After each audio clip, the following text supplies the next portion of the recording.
What is an Ellacombe apparatus?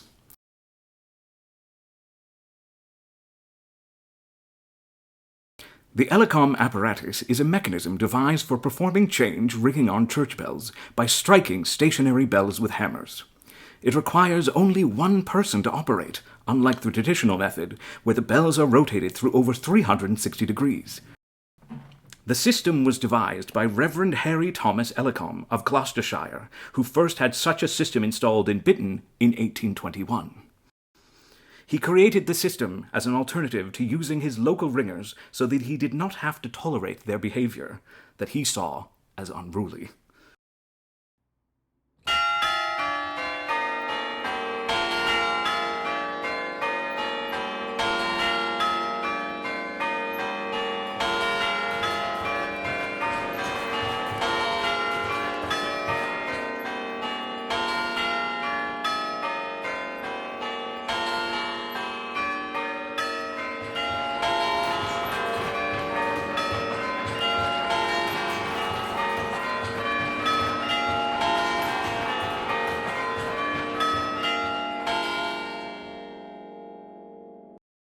The Reverend Henry Thomas Ellacombe arrived as the curate of St. Mary's, Bitton in 1817, and soon set about improving and modernizing the church.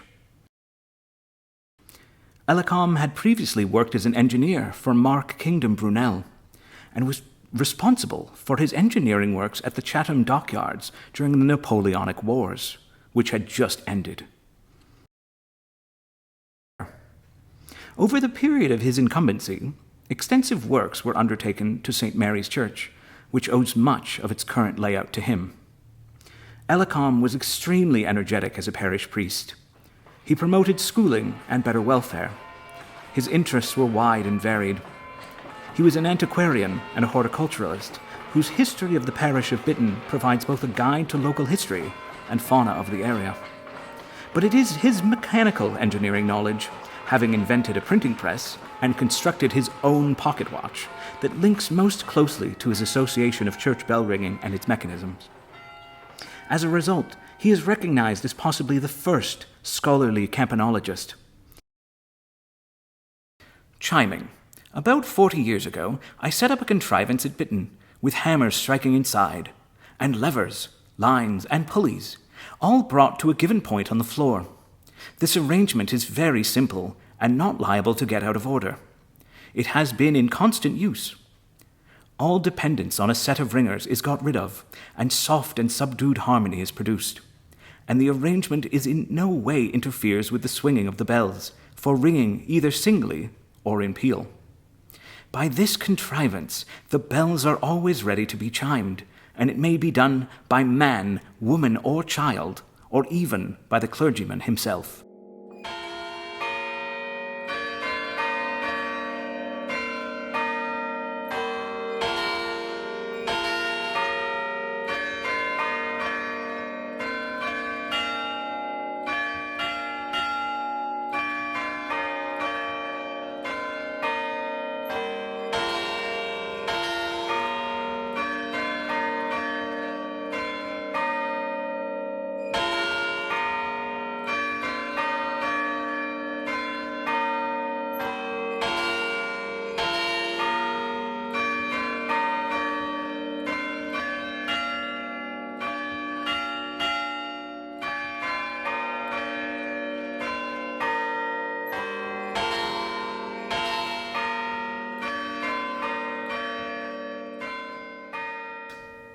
The tones are brought out with a soft, mellow sound, and all the harmonies are clearly generated.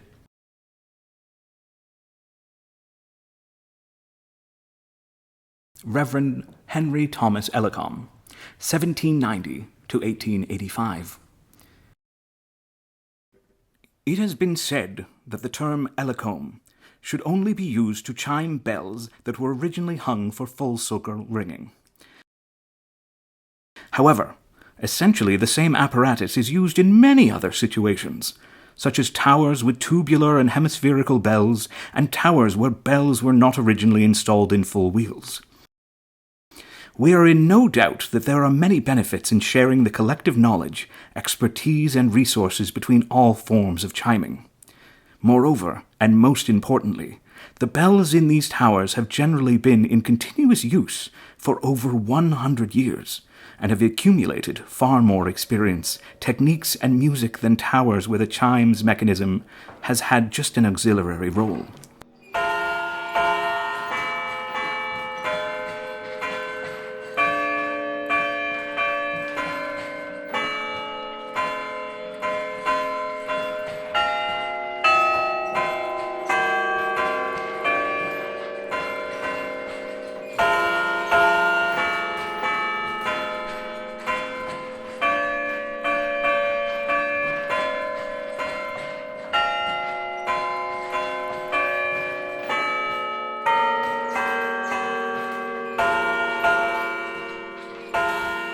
Each hammer is connected by a rope to a fixed frame and in the bell-ringing room. When in use, the ropes are taut, and pulling one of the ropes towards the player will strike the hammer against the bell. Some towers are fitted with Clavier-style keyboards as an alternative to Ellacombe Chimes. These devices, also called consoles, are normally associated with carillon with a much larger number of bells. The British Carillon Society defines a carillon as having 23 or more bells. However, claviers are also used in many towers with less than 10 bells performing similar roles to Ellacombe frames. Ellacombe described his experiences with the bell ringers in his book, Practical Remarks on Belfries and Ringers, published some years after his encounter with the Bitton bell-ringing teams when he arrived in the parish as curate in 1817. He already had a dim view of men who rang bells from previous experience, but he was nonetheless appalled by the situation at Bitton. The bell ringers possessed the only key to the ringing chamber, and at one point there were two rival teams of ringers who would ring a peal of bells for any reason they chose, or whomever might pay. He was critical of their drunkenness, lewdness, brawling, and the fact they seldom attended the church services. In most cases, it will be found that peal ringing on Sundays, morning or evening, leads to the alehouse afterwards.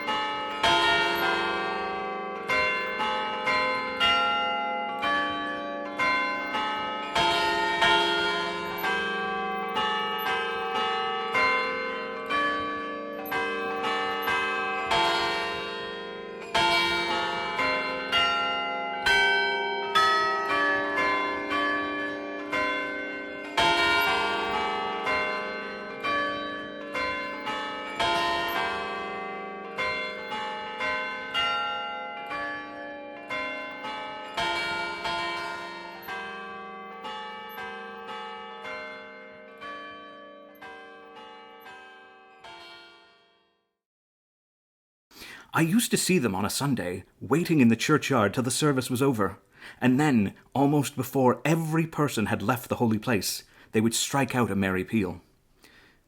It took him some years to gain full control of the bell ringers and of the keys to the bell chamber.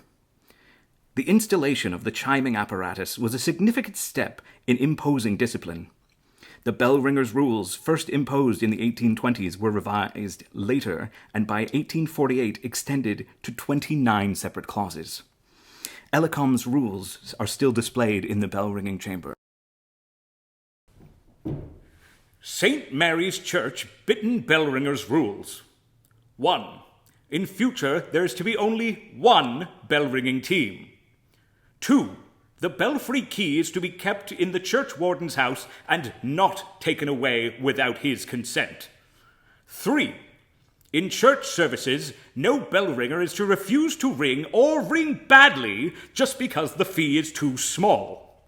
4. Punishment for bearish belfry behavior like squabbling, swearing, or excessive drinking. 6 months exclusion from the belfry. Signed, H.T. Ellacombe.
The sound of a chime was a feeble substitute for the rich sound of a swinging bell, and the apparatus fell out of fashion.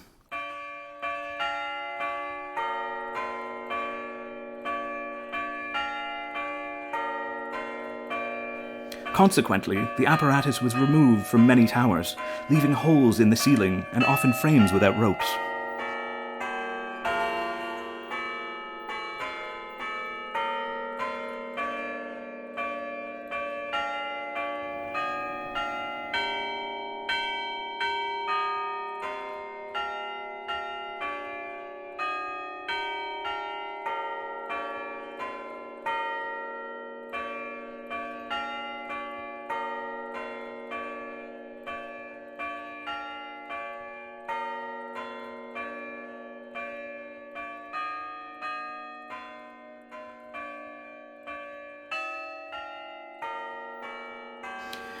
In towers where the apparatus remains in working order, it is often still used to play simple call chain sequences, hymn tunes, and carols at Christmas. In reality, it required very advanced and rare expertise for one person to ring changes, which most churches did not have.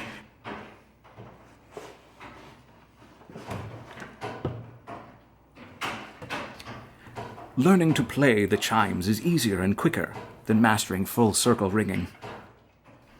There is more control of timing when chiming, enabling rhythm and tunes to be played. However, full circle ringing is a sociable team activity, whereas chiming can be solitary, perhaps a lonely task.